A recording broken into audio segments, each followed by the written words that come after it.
"You're not a team player," Gregory said coldly, his eyes narrowing as he leaned back in his executive chair. "Maybe you'd be happier working somewhere else." I sat across from him in his corner office, watching as he delivered what he clearly thought was a devastating blow. The afternoon sun streamed through the floor-to-ceiling windows behind him, casting long shadows across his mahogany desk. I could hear the faint hum of the air conditioning and the distant chatter of my colleagues in the hallway, completely unaware that their department head was about to make the biggest mistake of his career. "I understand," I replied calmly, keeping my voice steady despite the rage building inside me. "Should I clean out my desk now?" Gregory's eyebrows shot up slightly. He had expected tears, maybe pleading, certainly not this composed response. "Yes, I think that would be best. Human Resources will contact you about your final paperwork." I nodded and stood up, smoothing down my navy blazer. "Of course. Thank you for the opportunity to work here, Gregory." As I walked toward the door, I could feel his eyes boring into my back. He was probably wondering why I wasn't begging for my job, why I wasn't promising to be more of a team player, if he'd just give me another chance. What Gregory didn't know was that I had been preparing for this moment for months. My name is Vanessa Kim, and until 15 minutes ago, I was the senior marketing analyst at North Peak Engineering in Portland, Oregon. At 34, I had worked my way up from an entry-level position to leading the highest-performing team in our department.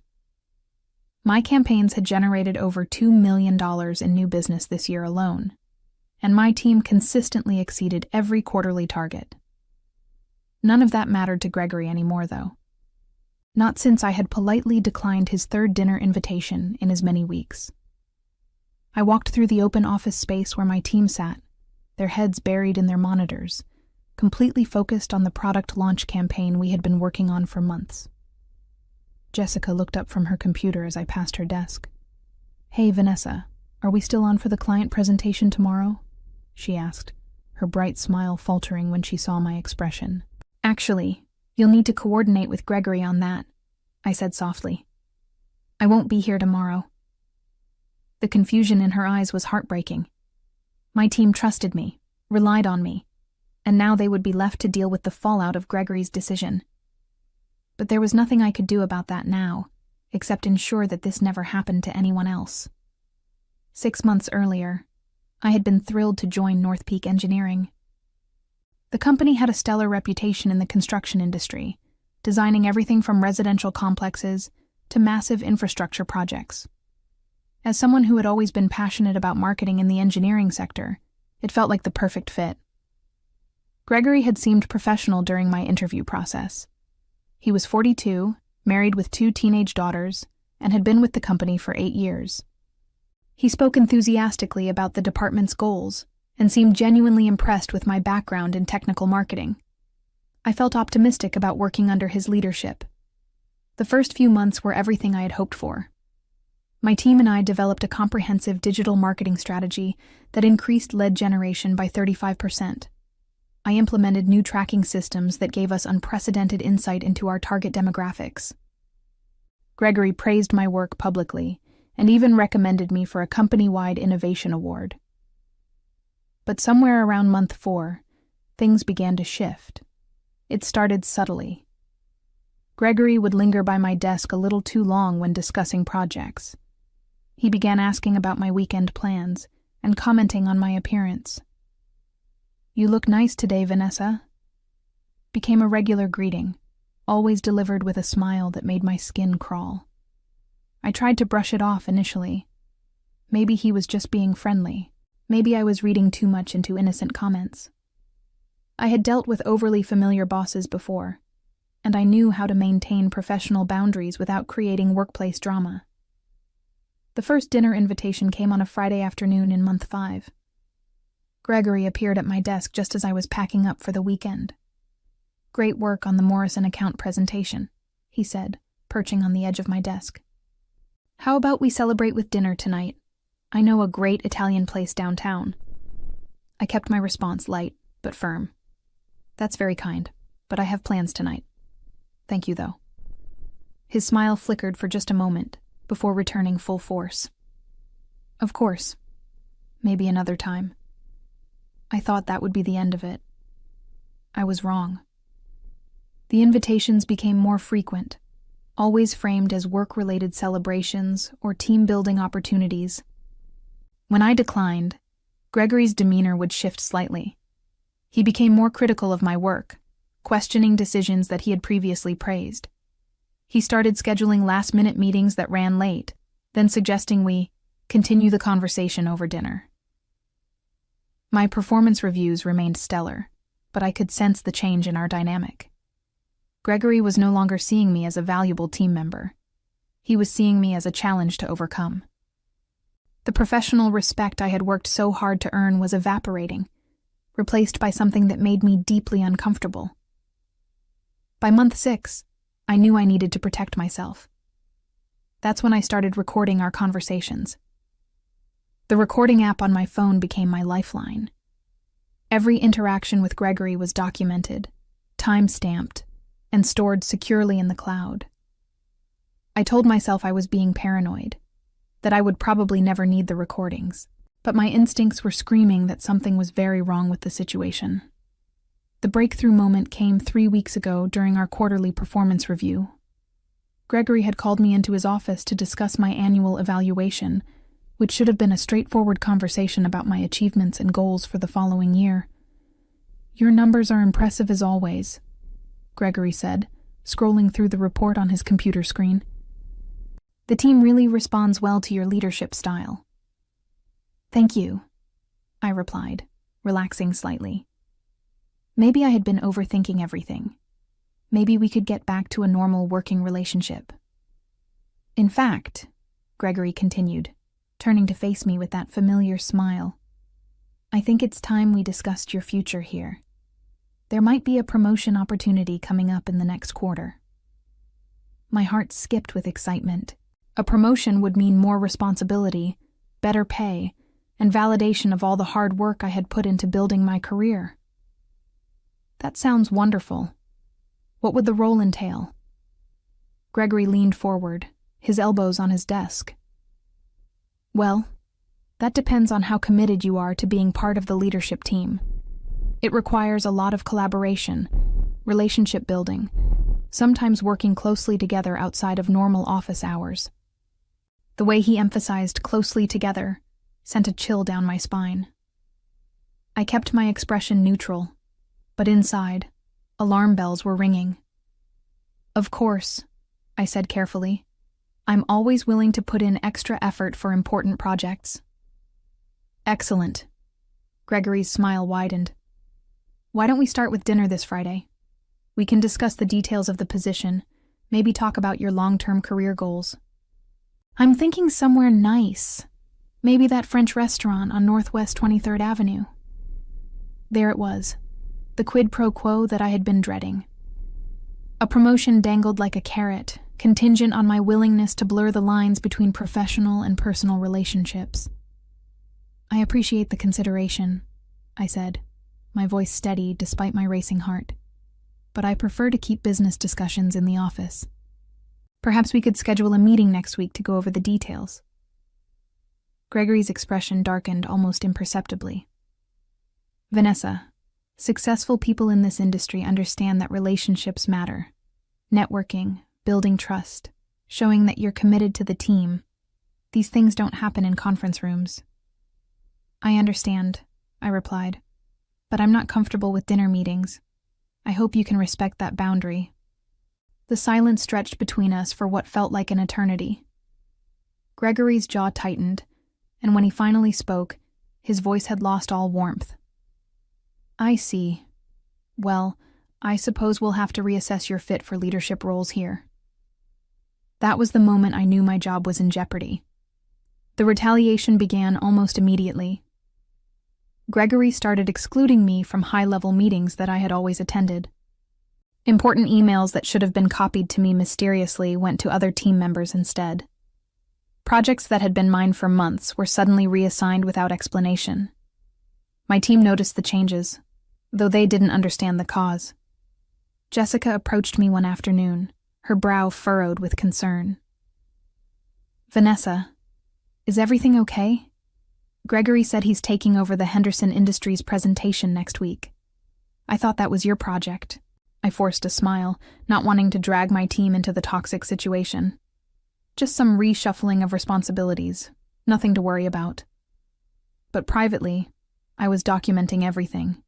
Every slight, every reassignment, every passive-aggressive comment was recorded and cataloged. I also began researching employment law, spending my evenings reading about hostile work environments and retaliation cases. The second dinner invitation came 2 weeks later, right after I had successfully closed a major deal with a new client. Gregory summoned me to his office, ostensibly to congratulate me on the win. "Outstanding work on the Cascade construction contract," he said, though his tone lacked genuine enthusiasm. "That's exactly the kind of initiative that makes someone promotion material." Here we go again, I thought, discreetly pressing the record button on my phone app. "Thank you," I replied. "The team put in a lot of excellent work on that proposal." "They did, but leadership comes from the top. Speaking of which, I think it's time we had that dinner conversation about your future here. How about tomorrow night?" I had practiced this response in my head dozens of times. "I appreciate your interest in my career development, Gregory.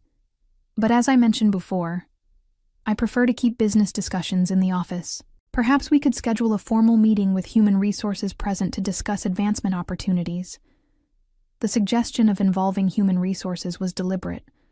I wanted to see how he would react to the prospect of outside oversight. Gregory's mask slipped completely. His face flushed red, and his voice turned cold. "Vanessa, I'm beginning to think you don't understand how things work here. This company values team players, people who are willing to go the extra mile to build relationships. If you're not interested in being part of that culture, maybe you should reconsider your career path." "I'm very committed to my career," I said firmly. "I just believe in maintaining professional boundaries."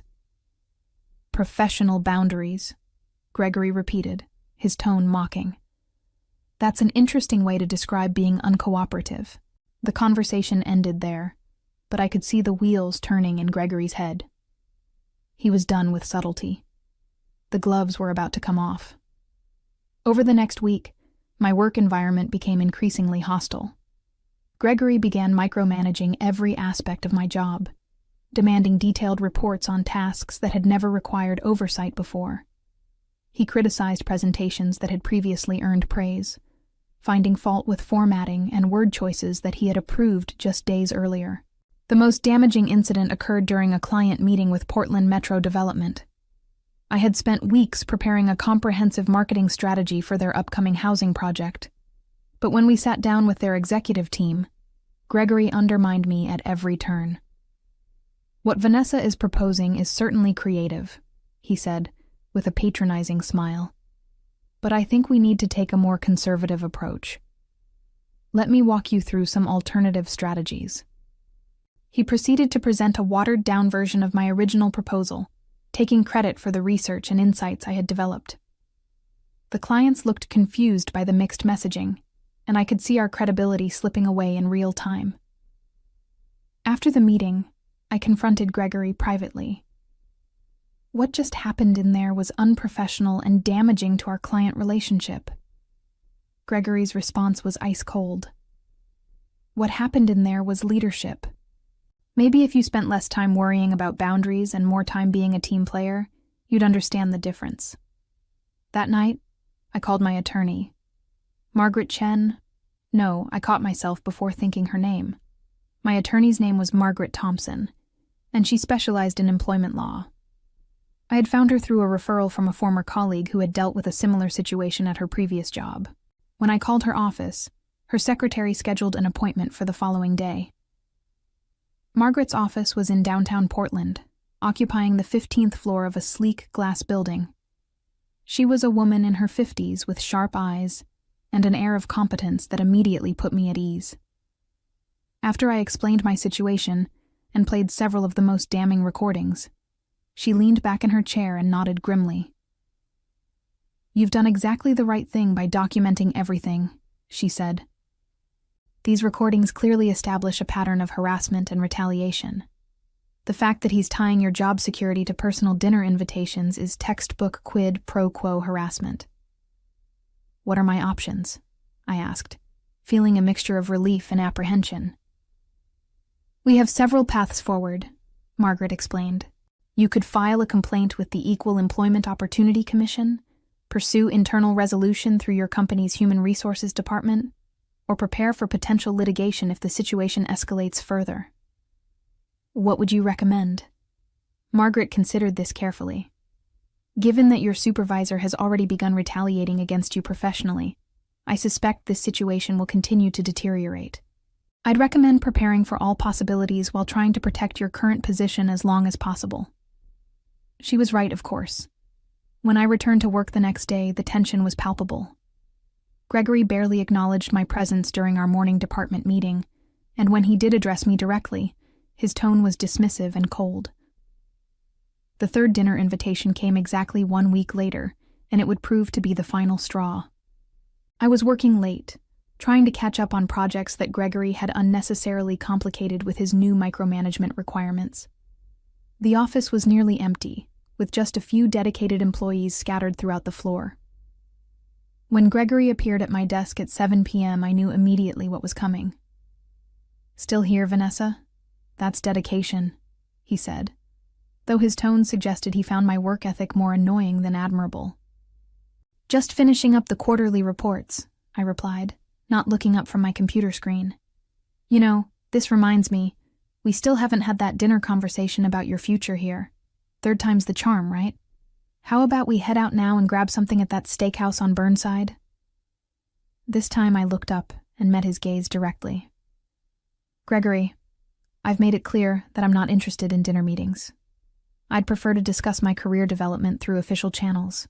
His friendly facade cracked completely. "Official channels," he repeated with a bitter laugh. "Do you have any idea how this industry actually works? Do you think successful people get ahead by hiding behind policies and procedures?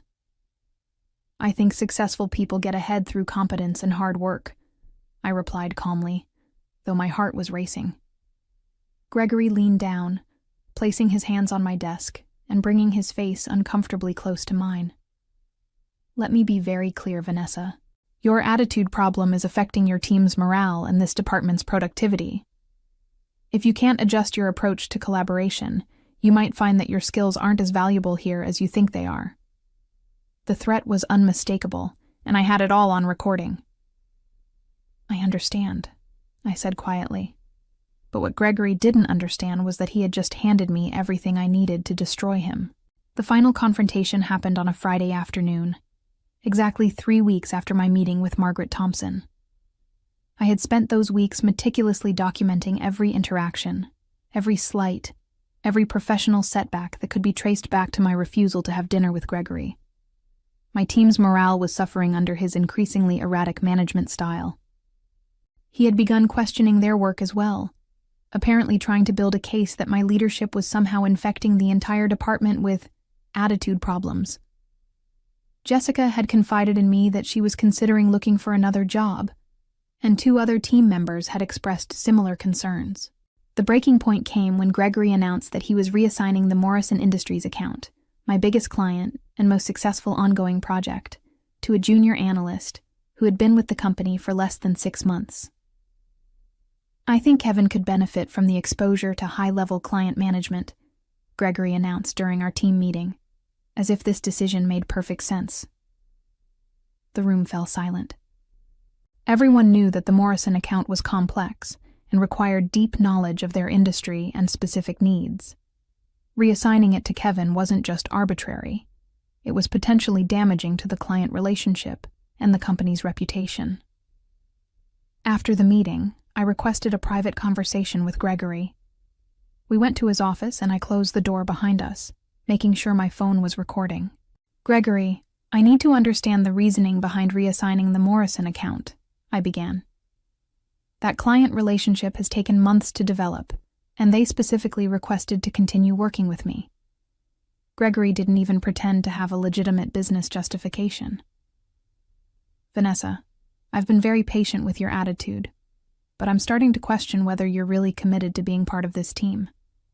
Mo, what specifically about my attitude concerns you? I asked, keeping my voice professional. You know exactly what I'm talking about. Your unwillingness to engage in the kind of relationship building that's essential in this business. Your insistence on maintaining unnecessary barriers between yourself and leadership. There it was. The clearest statement yet that my job performance was being judged based on my refusal to socialize with him outside of work. Are you saying that my professional relationships should extend beyond office hours? I asked, wanting to get his answer on record. I'm saying that people who want to advance in this company need to show that they're willing to invest in building trust and rapport with their supervisors.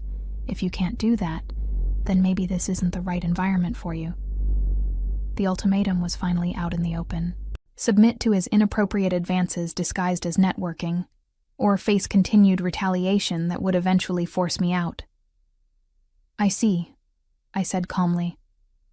And if I continue to decline dinner invitations, you'll continue to reassign my projects and undermine my position here? Gregory's face reddened. I'm not undermining anything. I'm trying to manage a department, and that requires team members who are willing to be team players. If you can't understand that basic concept, then yes, you might be happier somewhere else. Understood, I replied. In that case, I'll need to think about whether this is the right fit for me. Take all the time you need, Gregory said with a cold smile. But don't take too long. There are plenty of people who would be grateful for the opportunities you're throwing away. I left his office knowing that the end was near. Gregory had painted himself into a corner, and his next move was entirely predictable. I called Margaret Thompson and told her to prepare the paperwork. The termination notice came the following Monday morning. You're not a team player, Gregory said coldly, his eyes narrowing as he leaned back in his executive chair. Maybe you'd be happier working somewhere else. I smiled as I packed my personal items into the cardboard box that Human Resources had provided. My coffee mug, the small succulent plant that had brightened my desk, the framed photo of my graduation from business school, all of it went into the box with careful precision. Should I expect my final paycheck to include severance? I asked conversationally, as if we were discussing the weather. Gregory shrugged. That's between you and Human Resources. I'm sure they'll be in touch. I stood up, box in hand, and looked around the office one last time.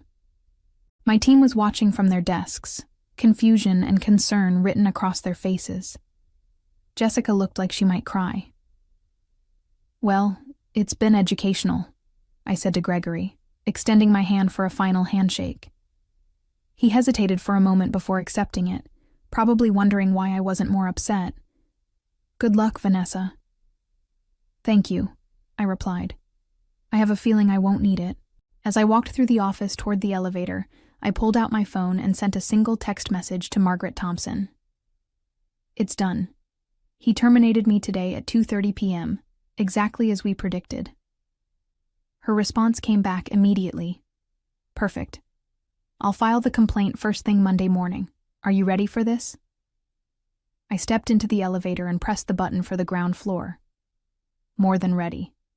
What Gregory didn't know was that I had 47 recordings of our interactions over the past 4 months.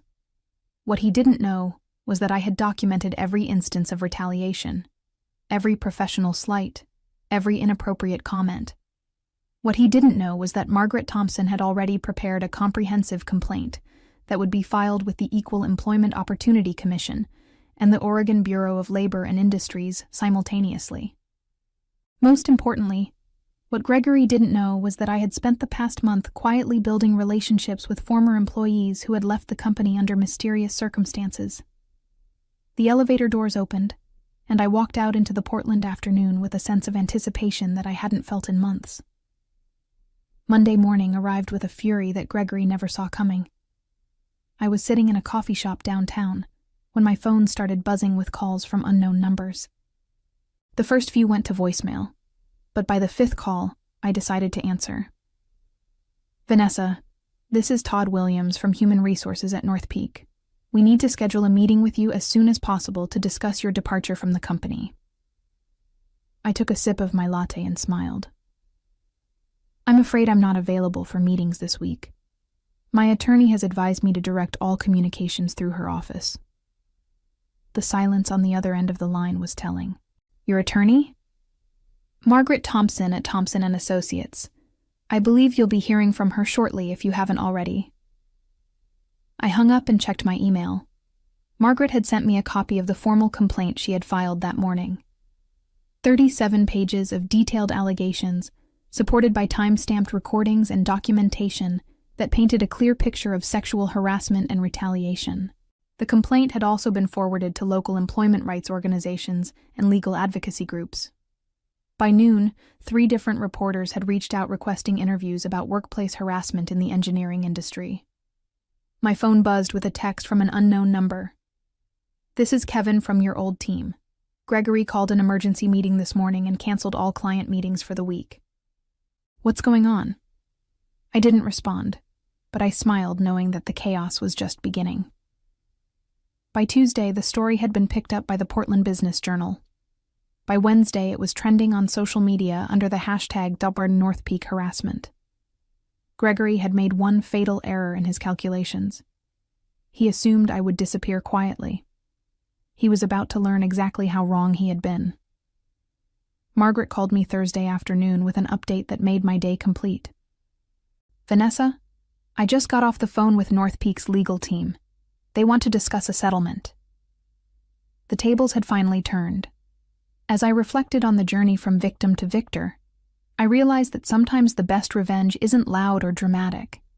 It's simply the quiet satisfaction of watching someone face the consequences of their own choices. Gregory had taught me that documentation and patience are the most powerful weapons against workplace predators, and I would carry that lesson forward into whatever came next.